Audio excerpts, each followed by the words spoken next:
question, but I'm here to just make dick jokes and really derail this today. Well, that's the whole reason why. It's funny because anytime I come on like a smart show, I'm always the idiot. Anytime I go on an idiot show, I'm always the genius. Yeah, you're about to be the genius, buddy. Welcome to the show, Professor X. Great, incompetent fool, Professor. Green punching Cyclops in the stomach. That's son of a bitch. That's gonna be running over all of us talking. I'm glad Cyclops is the top. That's punishment. Oh God. Well, it's funny. It's actually part of it's in the, I think I said cultural relevance section. You can go see some of the memes. Mm-hmm. And one of them, I love the healing factor. Can't fix the broken heart one with Wolverine. Yeah. That's a real jab by Cyclops. But anyway, my favorite one is when he's looking at the picture, but instead of it's a picture of him punching Cyclops. That is it's in my there. favorite one. Yeah. I may appreciate the one that's the picture of Rogue. I thought that when someone shared that, I'm like, wow. Yeah. Okay, so this is just an Ouroboros of ideas here, just like eating its tail. Well, it's funny that because people use that healing factor one or whatever, the sad Wolverine one. Yeah. For all kind of political things now these days. So it's interesting that it's having this like meme renaissance at the same time that the show's about to come back.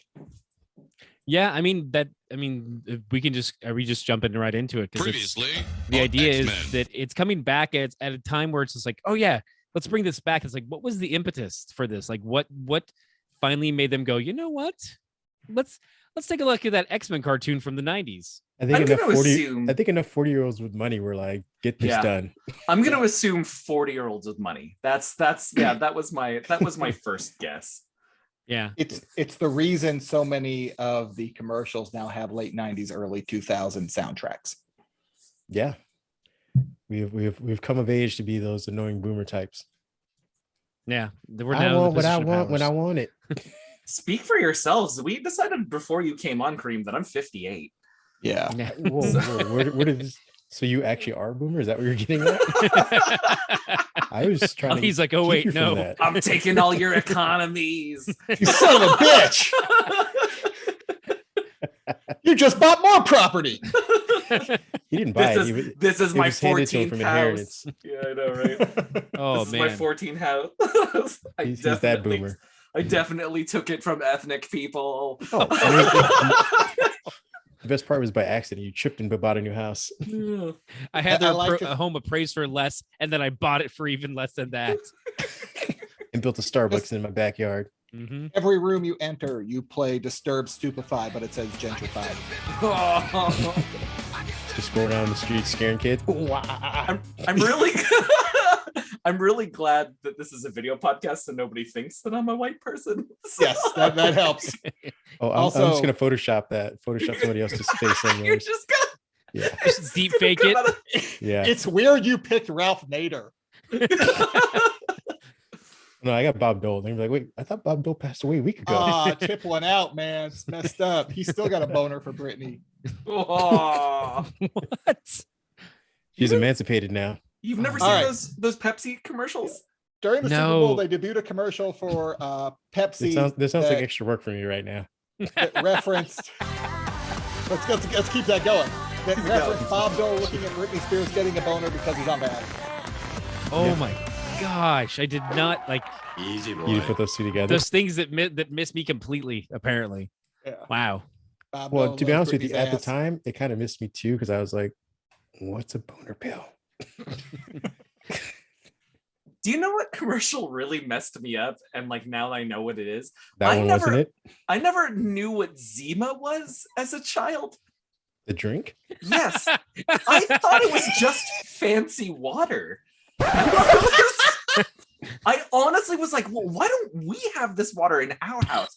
Oh yeah, we're poor. But also I was like, I've never seen this at a family party or like something. Yeah, I've never actually seen Zima in person. I've seen it in commercials. So Zima is alcohol, correct? Yes. Yeah. Okay. It is the original Smirnoff. It's the original Smirnoff / seltzer. I'm very embarrassed. Oh wait, so like Zima's like pissed right now because of all the White Claws. Yeah. Like they're just like, this is some bullshit. You guys yeah. called me out all those, like me and wine coolers are getting our lunches taken from us. And This- now you want to be this like, If Zima could have held on for Zima's- 15 years. It's their 5th round of being pissed. They got pissed with Smirnoff Ice. They got pissed with Mike's Hard Lemonade. They get pissed about every 5 years when this runs about again. wait, so is like White Claw the Asian fusion of Zima? Is that what we're saying now? Is like they were made fun of it in the past, and now people's like, oh, this is so good. And you're like, motherfucker, I had that as a kid in school. And It's you the took it away. K-pop. It's the K-pop. It's the K-pop. Well, see, the of Zimas, problem, well, the problem for Zimas was that it was like not only just was it malt and seltzer, it was malt, seltzer, and melted sugar. Go Where's on. the problem? Yeah. That was the problem for Zima. Like people felt like they were filling up on Zimas versus like, Yeah. for the seltzer, they kind of calm themselves into thinking like, oh, this isn't that bad. I can drink 7 of these and not be an alcoholic.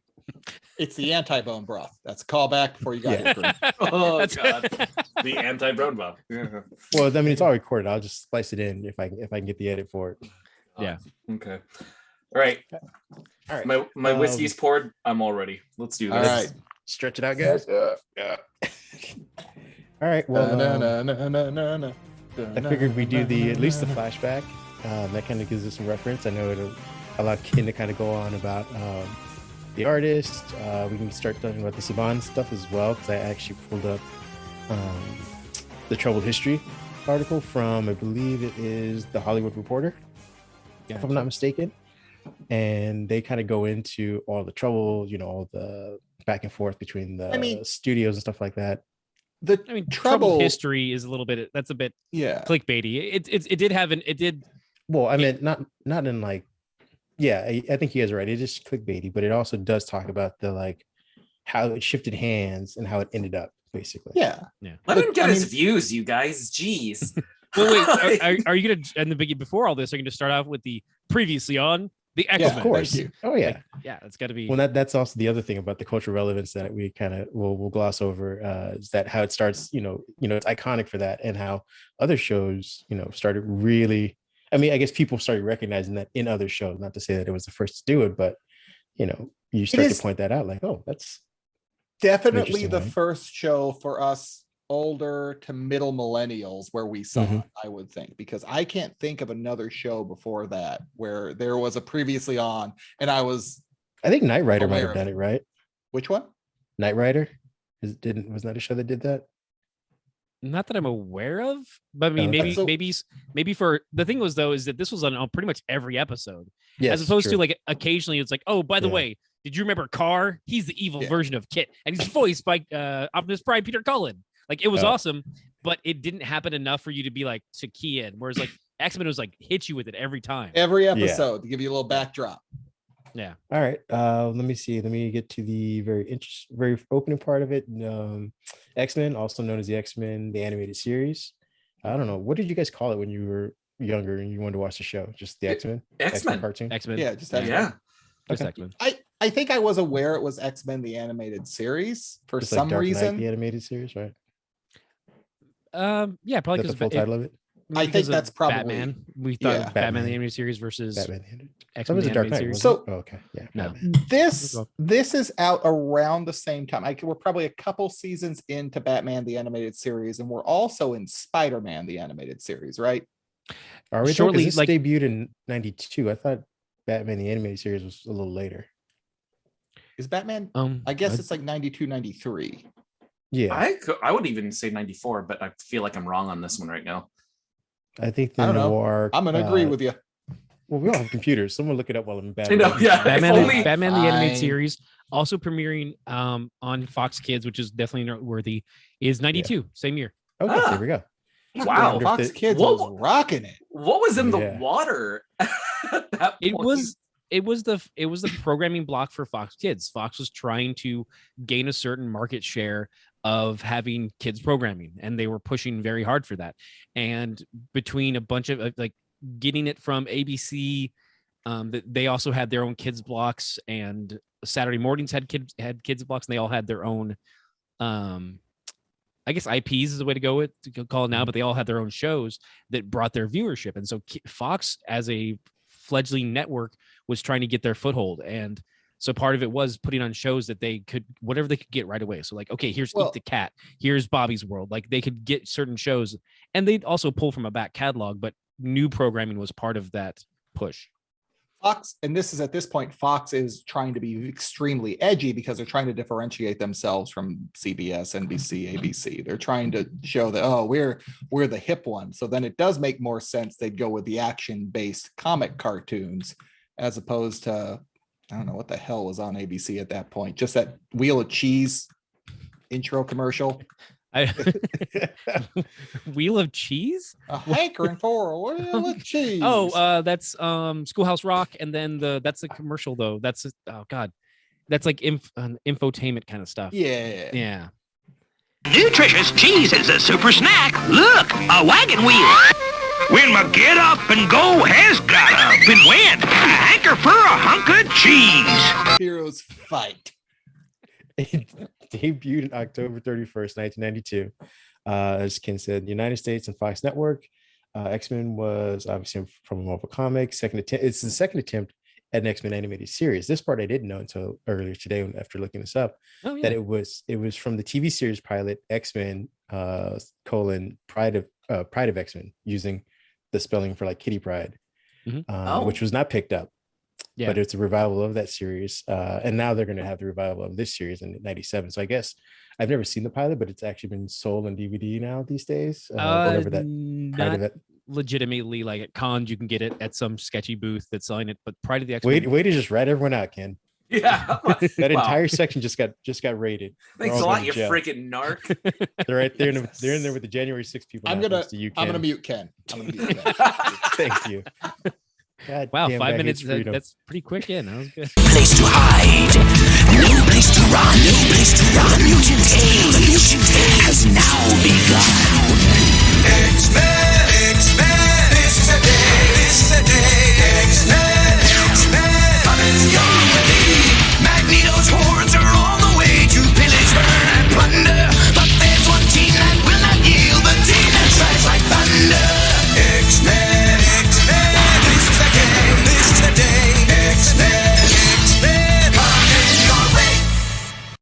Can I start with a question with you guys first, just because I feel like, especially with the show, we get a lot of different like perspectives and feelings for this. Why do you, I mean, I think it's pretty obvious that all four of us really enjoyed the series. Is that safe to say? Yeah. Okay, so no contrarians. All right. Why do you think the show worked, even in the first place? Ooh, well, I think it's a property, to be honest with you. Like, the animation style wasn't anything to kind of like tilt your hat on. I think it was just the fact that, you know, you grew up reading about the X-Men. Now you get to watch the X-Men. At least that was my impetus early on. I would also say, Kareem, I 100% agree with you. The property goes a long way because we're talking about the height of X-Men popularity. We're talking X-Men #1 had just debuted, quote unquote, 8 million copies sold, et cetera, et cetera. But I also think the serialized nature had a lot to do with it. If you missed an episode, you missed something that would come back and be referenced later. So it was almost important, like you had to watch it. So I think that helped really hook you in. That previously on X-Men was really important. I remember like looking forward to that, like, wait, what happened? Okay. Yeah, couldn't agree with you more. Definitely. And that's kind of goes to the question we'll ask later about the revival and how they decide to kind of roll it out. You know, it's Disney, so we're assuming it's going to be serialized, but, you know, would it have worked on something like a Netflix? But we'll get to that. I would also say using the Jim Lee designs as the basis for the cartoon helps a ton because it's kind of the like perfect storm of cool 90s. Like that design, everybody's muscular, everybody's got like kind of the skin suit, and you know, it's definitely the coolest Cyclops ever looked up to that point. Yes, that's fair. Up to that point, I'll definitely give you that. Yeah. Ken? I was gonna say, it's worth noting too that in '92 we also got the X-Men video arcade game, which if you're of a certain age, arcades were definitely part of your life, whether it was a Chuck E. Cheese, a Bullwinkle's, or you know, just the arcade inside a Pizza Hut, or at your local video store, wherever you might be. Arcades played a certain role in a certain age range. And so that X-Men game, which ended up using some of the footage from the original Pride of the X-Men cartoon. Like a lot of the animated footage there is from that cartoon that didn't go anywhere. So that's kind of a cool, like, we were fed little bits and like, oh, X-Men, like, because of the comics, because of the arcade, we were ready for just more X-Men and more superheroes, because we hit that age at the right time, and like we wanted our trading cards and we wanted our comics, and it was given to us on the hot new network of Fox Kids, who set it up so they had a newsletter. You could sign up for a newsletter and get mailed a little booklet, and it was like Fox was like, no, we're going to program you early on and get you. I'm going to ask you this quick question. I'm going to jump back to a tangent that I like. But did you ever actually watch that Pride of X-Men or whatever? Have you seen it personally? Not all the way through. Just know what it's about? Okay. I've seen clips of it, and I've never. Yeah, I've tried to find a good, solid quality rip of it, but they're still pretty hard to find. They're all pretty choppy. It's like watching the Gen 13 cartoon that was like voiced by Mark Hamill, and it's like they're just that. Yeah. From the clips that you saw, was Kitty Pryde or at least was Jubilee the substitute that they were like, you know what, we're gonna sub her out and sub this one back in? Is that why you don't think the other one took off? I don't think it's why it didn't take off. I think that the producers behind it and the executives just didn't see it as a viable option. As far as the switch out for Jubilee, I mean, Wolverine has a long history of like having young female partners, which is odd, but it still keeps working for him. I mean, how you doing? All right. Can you have a seat over in that chair, please? Yeah, please sit down. I'm not as right. Jean Grey. I'm not. Yeah, we're going there. I'm not casting aspersions. He's a nice Canadian boy, from what I hear. Not from what I hear. I will say, every one of those Ed O'Reen is what I've heard. Never feels sexual with Wolverine. What's up? Every one of his relationships with like the young teenage girl, it never feels sexual, at least by the comic book. It's never like, oh yeah, now he and Jubilee, you know. Mm-hmm. No, it's because he's too busy mourning over women he can't have, dead wives, thruples, all that kind of stuff. I mean, does Wolverine even fuck? I don't think I would say he doesn't. He has 2 kids. Yeah, but then they just didn't they just like take his DNA and clone him? Exactly. No. One is a blonde Viking woman, and one is Ken, who's his they're both genetic children. Like they're like, I'm sorry, they're through traditional intercourse. Traditional intercourse. Wow. It's not cloning. Tell me you've never fucked Reagan. Without telling me you've never fucked, Ken. Well, I don't know if the penis in vagina.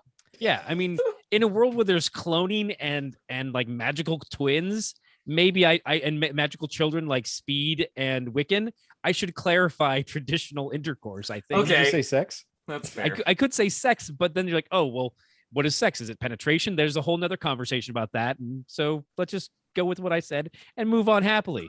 All right. I was going to ask you to define traditional intercourse. Can we have the subtitle of this one be traditional intercourse? Yes. Well, you could also just drop in the clip from Chasing Amy of like, oh, so you're a virgin. Okay. Yeah. And then you that's why I said it the way I said it. Okay. So you're saying a person is a virgin until they've had intercourse with a member of the opposite sex?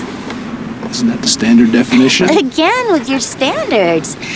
I think virginity is lost when you make love for the first time. With a member of the opposite sex? Why? Why only then? Because that's the standard. Let me tell you. Fair enough. We'll move on, Ken. Traditional intercourse. Okay. And so before we jump further in our discussion, I don't know if any of you guys remember how the show actually ends. I don't. As often as I watched it, I had to find out there was a season 5. I thought there were only really 3 seasons, but apparently there's 5. Yeah. So I was deferring to Ken or you or Jason on how it ended. Okay, so my gut is telling me it was the Shi'ar stuff, but then that sounds wrong. No, I think the Shi'ar, isn't it the Phalanx? Like that's near the end. It's in the doc, by the way, if you guys need to reference. I just pulled it up. I was just letting the audience know full well that I don't recall the ending. But you did the research. Yeah. This is a combination. Given the ages of the people on this podcast right now, we would have started getting into other shit by the time the show was like from 92 to 97, that is a big jump in terms of priorities for a budding teenager to a full-grown teenager. Yeah, by 1997, I was having traditional intercourse. So he didn't say with what though. Fair point. It's traditional, Kareem. It explains itself. Come on, you guys. You can have traditional intercourse with a pie. I've seen the movie. Oh, yeah. Every time you say traditional intercourse, I just feel like it's the holiday season. Like an angel gets its wings. Like this is kind of talk that you get in a Lifetime movie. Hallmark. An angel gets its wings fucked onto it. Yeah. God. But yes, it actually is the Phalanx Covenant. I guess it is. It's like a 2-part season opener. And then you have the episodes, I guess, is Jubilee's Fairy Tale Theater, which is based on, I guess, Kitty Pryde's fairy tale from the Uncanny X-Men 153. So, and that's another thing that they mentioned is that a lot of the stories were quote unquote original, but inspired heavily from the comics themselves. So you would see themes and obviously characters and stuff like that from the series, but none of it was actually like, oh, that's an actual like one-for-one storyline. Aside from, I guess, the what is it one where Bishop comes in and starts like bitching about Gambit? Days of Future Past. Yeah. Which is not. Sorry, go ahead. No, go ahead. I was just going to say, I understand that they are saying, well, we manipulated it. Some of those are pretty one-to-one. Just you sub Kitty Pryde out for Jubilee. That's not like, yeah, you just picked a different teenage girl, guys. Come on. Fair enough. I just think it's important, right, that they did sub her, right? I mean, admittedly, we replaced. You mean white people? Well, no, but she's Jewish, so off-white, and more of an eggshell than anything else. That I'm mother of pearl. I have tangentially white. I am legally obligated to say that is my wife's joke, who is also Jewish. Wait, what? Legally, you're required to say what? What? I'm legally obligated to say that was my wife's joke. I'm sorry, what? My wife. Yeah, sorry, because. And this, my wife Oksana. She's a boring.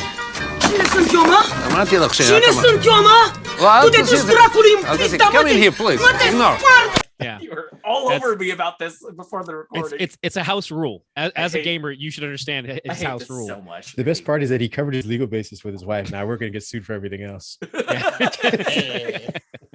Yeah, so I mean, we did replace a young Jewish girl with a young Asian adoptee, but so my answer for what I asked a little while ago is, like, I would dare you guys to think of other shows that gave us that much diversity on a weekly basis. Fire! Wind! Water! Heart! Go planet! By your powers combined, I am Captain Planet! Captain Planet! And I would say good. None. I can't think. I mean, aside from like, because I think what was the Sports All-Stars one that had Michael Jordan in and stuff like that? That came out MVP, something like that. It was like Wayne Gretzky. 7 or 8 years earlier. It was Wayne Gretzky, Michael Jordan, and Bo Jackson. Bo did football and baseball. Yeah. Captain Planet, he's our hero. Gonna take pollution down to zero. Gonna help him put asunder bad guys who like to loot and plunder. Yeah. Bo knows cartoons, okay? Yeah, that's the truth. Bo didn't know how to recover from a hip injury, but exactly. Oof. Super oof. Yeah, come at not his fault. He was just, it happened too early. Now you can recover from it. Yeah. But I think, as I'm saying, I can't think of that's the other thing, because we were going to talk about competition. I guess Captain Planet.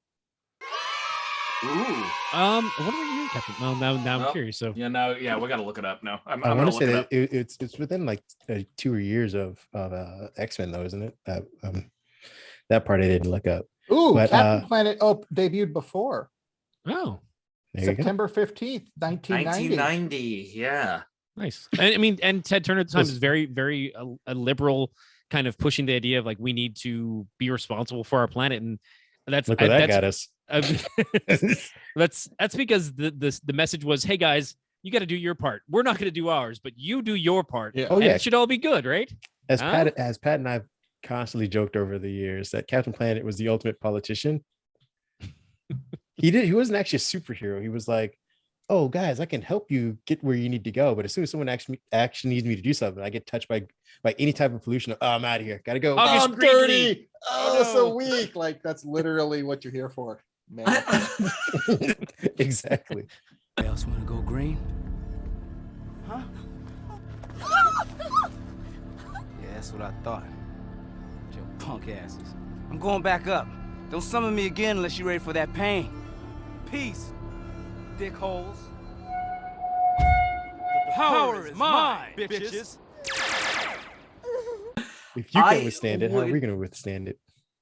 Now that we bring up Captain Planet, I would argue that Captain Planet deserves a reboot before X-Men. Before X-Men? Before X-Men. I know. I mean, I'm here to start fights. I'm here to start fights. I don't know if I can disagree because there's so much X-Men. There's been 7 X-Men cartoons since the animated series came out. I was gonna say that's part of the discussion too, is that this isn't necessarily a reboot. This is a continuation. Continuation. Yeah. Okay, that's fair. So, but I do agree that that's a show that could use a reboot for sure. Let's be honest, guys. Nobody wants to talk about climate change anymore. It had its day back in the 90s. Shut up and move on. Oh man. Jesus Christ, Dark. you liberals. Dark. You left using Why does it look like cartoons. Blade Runner out there? Well, Kareem owned the libtards apparently. Damn right. Dude. Come on, Moving on. man. God, why is everybody so woke on this podcast? It's so upsetting. God. I'm sorry, I didn't say that with enough venom. So woke on this podcast. There, it's Tired now of I Oprah feel telling me more- what to do. I do a podcast with I won't say which one because I don't want to out the guys who do this to me. But every time I come Who on, do this to you? What? Yeah, Show us on the doll where they touched you, Jason. Yes, traditional it was intercourse with these traditional gentlemen. intercourse. Traditional intercourse. Not consensual. Okay, Traditional. so anytime they start asking me about my opinions and stuff, I'm like super like piece of shit liberal about stuff. And then to reel me back in, they always ask me about guns. And like and I'm like, oh, you should stop going on Fox. I know what you're doing, but I'm still gonna answer your questions. And I get so mad at myself every time. So you want me to recycle my bullets?